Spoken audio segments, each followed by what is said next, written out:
ایک لشکر شام کی طرف بھیجنے کا ارادہ فرمایا۔ اسامہ بن زید کو لشکر کا سالار مقرر فرمایا۔ موتا کی لڑائی میں عیسائیوں کے ہاتھوں آپ کے کئی صحابہ شہید ہو گئے تھے، ان میں اسامہ کے والد زید رضی اللہ عنہ بھی تھے۔ اس لشکر کے بھیجنے کا مقصد یہی تھا کہ روم کے بادشاہ سے موتا کی لڑائی کا بدلہ لیا جائے۔ اس لشکر میں سیدنا ابو بکر اور دوسرے بڑے صحابہ عام سپاہی کی حیثیت سے شامل تھے۔ یہ لشکر ابھی مدینے سے باہر ہی پہنچا تھا کہ نبی صلی اللہ علیہ وسلم کی شدید علالت کی اطلاع ملی۔ چنانچہ سیدنا اسامہ، سیدنا ابو بکر اور چند بڑے صحابہ مدینہ واپس آ گئے۔ اپنی علالت کے دوران میں آپ صلی اللہ علیہ وسلم نے ابو بکر کو نماز پڑھانے کا حکم دیا۔ ابو بکر صدیق نے مسلمانوں کو 17 نمازیں پڑھائیں۔ 12 ربیع الاول پیر کے دن نبی صلی اللہ علیہ وسلم وفات پا گئے۔ یہ دل ہلا دینے والی خبر سیدنا ابو بکر تک پہنچی تو غم سے نڈھال ہو گئے۔ یہ ان کی زندگی کا سب سے بڑا صدمہ تھا۔ حجرے میں داخل ہوئے، آپ کے چہرہ مبارک سے چادر ہٹائی، پیشانی پر بوسہ دیا اور رو کر کہا، میرے ماں باپ آپ پر قربان جائیں، آپ کی حیات اور وفات دونوں پاک ہیں۔ جو موت اللہ نے آپ کے لیے لکھ دی وہ آ چکی، اب آپ پر کوئی موت نہیں آئے گی۔ یہ کہہ کر چادر پھر چہرے پر ڈال دی۔ باہر نکلے تو سیدنا عمر فاروق یہ اعلان کرتے نظر آئے، جو شخص یہ کہے گا کہ رسول اللہ صلی اللہ علیہ وسلم نے وفات پائی ہے، میں اسے جان سے مار دوں گا۔ ان کے الفاظ سن کر سیدنا ابو بکر نے فرمایا، عمر سنبھلو، چپ ہو جاؤ، لوگوں سن لو، جو شخص محمد صلی اللہ علیہ وسلم کو پوجتا تھا تو وہ جان لے محمد صلی اللہ علیہ وسلم وفات پا چکے ہیں، اور جو اللہ کو پوجتا تھا وہ سمجھ لے اللہ زندہ ہے، وہ کبھی نہیں مرے گا۔ پھر انہوں نے قرآن کریم کی یہ آیت پڑھی، محمد اللہ کے ایک رسول ہی تو ہیں، ان سے پہلے بھی رسول گزر چکے ہیں۔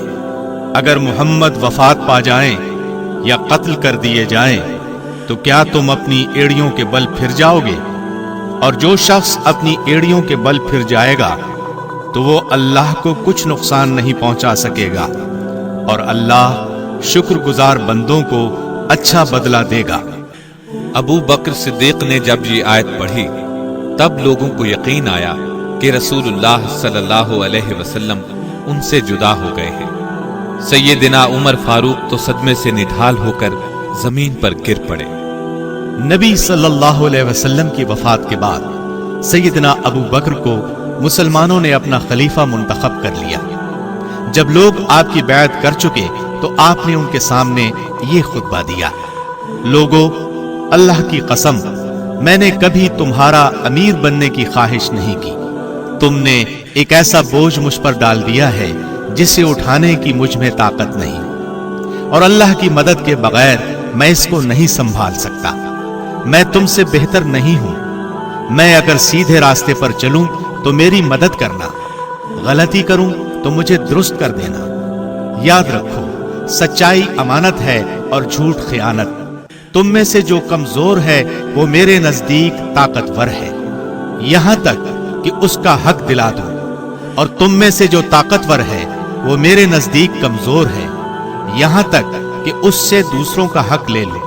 جو قوم اللہ کی راہ میں جہاد کرنا چھوڑ دیتی ہے وہ ذلیل کر دی جاتی ہے۔ جس قوم میں بے حیائی پھیل جاتی ہے اس پر اللہ کا عذاب نازل ہوتا ہے۔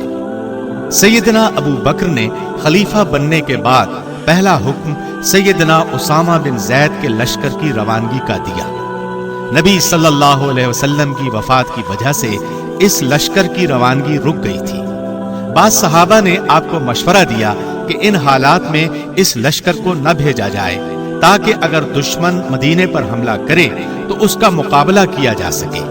آپ نے یہ مشورہ نہ مانا اور فرمایا، اللہ کی قسم، اگر مدینہ لوگوں سے اس طرح خالی ہو جائے کہ جنگل کے درندے اور کتے مجھے پھاڑ کھائیں تو بھی میں اس لشکر کو شام جانے سے نہیں روک سکتا جس کو اللہ کے رسول صلی اللہ علیہ وسلم نے روانہ فرمایا تھا۔ آپ خود لشکر کو رخصت کرنے کے لیے مقام جرف تک گئے۔ آپ پیدل چل رہے تھے، جبکہ اسامہ گھوڑے پر سوار تھے۔ یہ لشکر عیسائیوں کو شکست دے کر واپس لوٹا۔ اب آپ اندرونی فتنوں کی طرف متوجہ ہوئے۔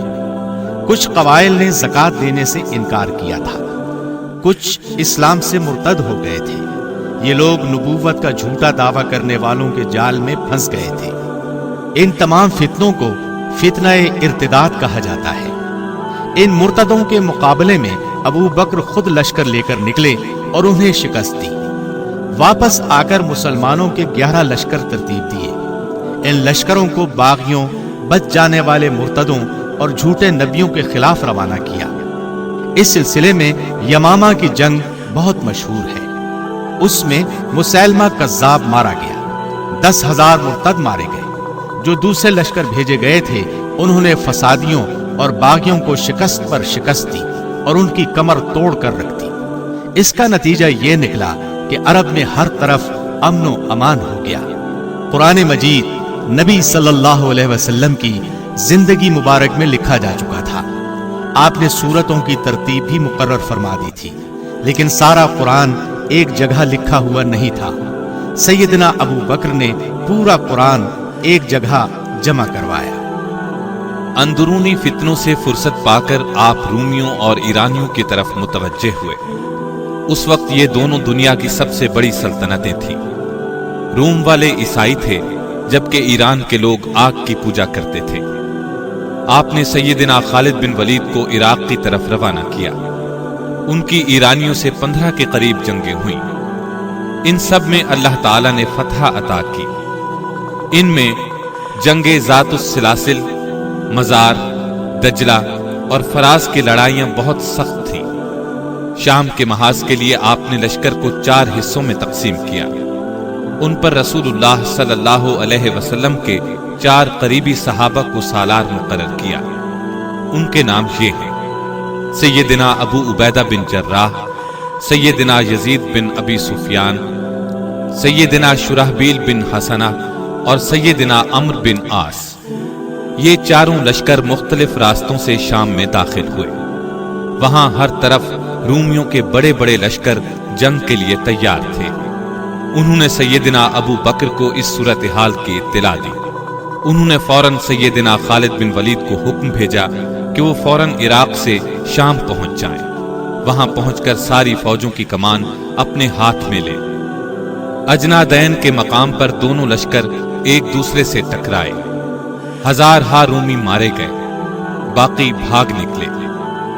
اجنادین کے بعد یرموک کے مقام پر رومیوں سے مقابلہ ہوا۔ یہاں بھی انہیں زبردست شکست ہوئی۔ ایران کے محاذ سے خالد بن ولید کو بلا لیا گیا تھا۔ وہاں مثنہ بن حارثہ تھوڑی سی فوج کے ساتھ رہ گئے تھے۔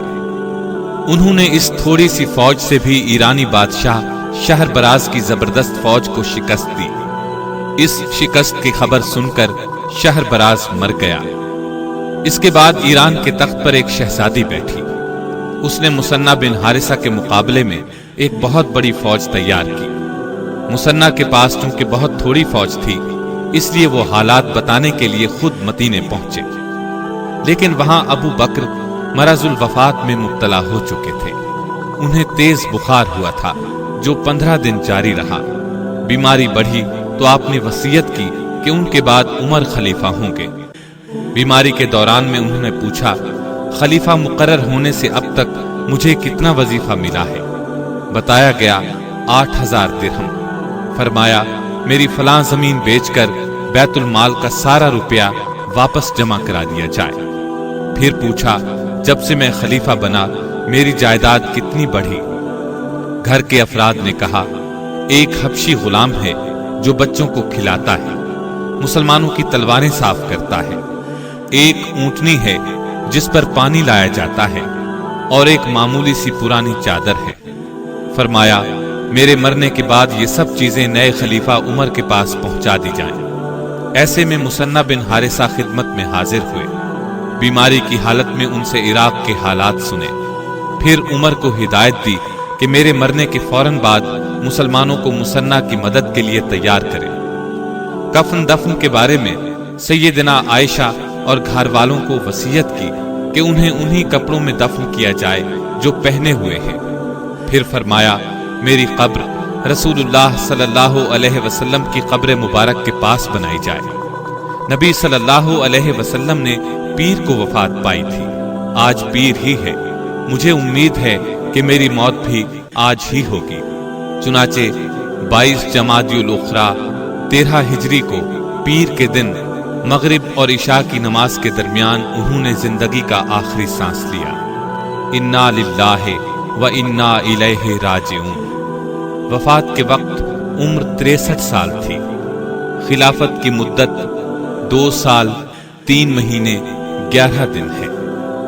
ابو بکر صدیق رضی اللہ عنہ کی چند صفات ایک نظر میں ملاحظہ ہوں۔ آپ نبی صلی اللہ علیہ وسلم کے سب سے پیارے دوست اور ساتھی تھے۔ آپ صلی اللہ علیہ وسلم نے ان کے بارے میں فرمایا، سب سے زیادہ اپنی دوستی اور مال سے مجھ پر احسان کرنے والے ابو بکر ہیں۔ آپ ان 4 بزرگوں میں سے ایک ہیں جو رسول اللہ صلی اللہ علیہ وسلم پر سب سے پہلے ایمان لائے۔ دنیا کے کروڑوں مسلمان آپ کو اللہ کے رسولوں اور نبیوں کے بعد سب سے افضل مانتے ہیں۔ آپ رسول اللہ صلی اللہ علیہ وسلم کے منہ بولے بھائی اور خسر تھے۔ آپ کی پیاری بیٹی سیدہ عائشہ صدیقہ رسول اللہ صلی اللہ علیہ وسلم کی زوجہ محترمہ تھی۔ آپ زبردست سچے اور کھرے انسان تھے۔ ہر موقع اور مرحلے پر نبی صلی اللہ علیہ وسلم کی تصدیق کی، اس لیے آپ کو صدیق کا لقب ملا۔ ہر وقت ہر دم اپنی جان اور دولت رسول اللہ صلی اللہ علیہ وسلم پر قربان کرنے کے لیے تیار رہتے تھے۔ انہوں نے اللہ کے راستے میں اپنا سب کچھ قربان کر دیا اور بہت مصیبتیں برداشت کی۔ ہجرت کے سفر اور غار ثور میں آپ نبی کریم صلی اللہ علیہ وسلم کے ساتھ تھے۔ خود باری تعالیٰ نے قرآن کریم میں غار والے واقعے کا ذکر فرمایا۔ آپ کو رسول اللہ صلی اللہ علیہ وسلم کا ساتھی فرمایا۔ آپ ان 10 بزرگوں میں سے پہلے ہیں جنہیں نبی صلی اللہ علیہ وسلم نے کھلے الفاظ میں جنتی فرمایا۔ ان میں بھی آپ کو یہ فضیلت حاصل ہے کہ آپ حوض کوثر پر رسول اللہ صلی اللہ علیہ وسلم کے ساتھی ہوں گے۔ تبوک کی لڑائی کے لیے جب نبی صلی اللہ علیہ وسلم نے چندے کی اپیل کی تو آپ اپنے گھر کی ہر چیز لے آئے۔ نبی صلی اللہ علیہ وسلم کی رحلت کے بعد مسلمانوں نے آپ کو اپنا خلیفہ چنا۔ آپ نبی کی امت پر سب سے زیادہ مہربان تھے۔ نبی صلی اللہ علیہ وسلم کی وفات کے بعد آپ اسلام سے پھر جانے والوں کے سامنے ذرا نہ جھکے، ان کا ڈٹ کر مقابلہ کیا۔ اس طرح اسلام کی زبردست خدمت کرنے کا سبب بنے۔ اللہ کے بھروسے پر اس وقت کی 2 بڑی طاقتوں ایران اور روم کے خلاف جہاد کیا۔